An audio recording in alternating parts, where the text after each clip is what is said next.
Ghostbusters Back in Town, issue number 1. This came out last week or about 2 weeks ago. I'm forgetting the exact date this issue came out. Basically, if you don't know what this comic is, this is a new 4-part IDW miniseries that bridges the gap between Ghostbusters The Afterlife and Frozen Empire, which I think was necessary because spoilers for both those movies. I mean, they're both, one's been out for like several years now, the other one's just came out, but it's been playing in theaters for about 3 weeks now. You've had time to go check it out if you really wanted to. But basically in this comic, if you've seen that movie, Afterlife, they're in Oklahoma in the middle of nowhere, and then whoop, they're in New York, they're in the firehouse.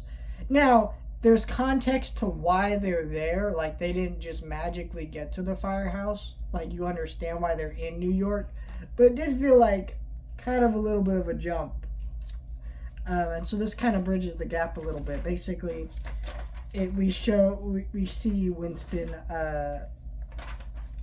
showing the Ghostbusters into their home, basically. Showing them, hey, Ecto 1 got here safely. Like, see, they actually moved Ecto 1 from, their house in the middle of nowhere. And, yeah, and, their house is still fixer-upper. You see them going to school, things like that. It's just a very much needed bridging the gap a little bit between the events of the last movie. Of course, at the end of this comic, it's set up some ties into Frozen Empire and stuff. It's a pretty simple, straightforward issue. One thing I really actually enjoyed this. I think this is a great first issue, and I think this has a pretty potential to be a very good tie-in to the movies. One problem I have with this comic is this cover. It's a nice looking cover, don't get me wrong, but it is not representative of the actual art in the book. I think a lot of times comics do this, but this is one of the worst examples I've seen this. Look at how the humans look in this comic.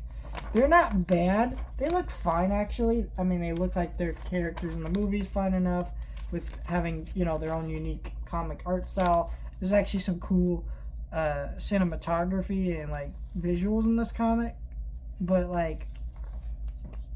this is the cover, it's just not representative. So, other than that, I think it's definitely worth a pickup. I'm excited to read more of these issues as they come out. This month, I should say,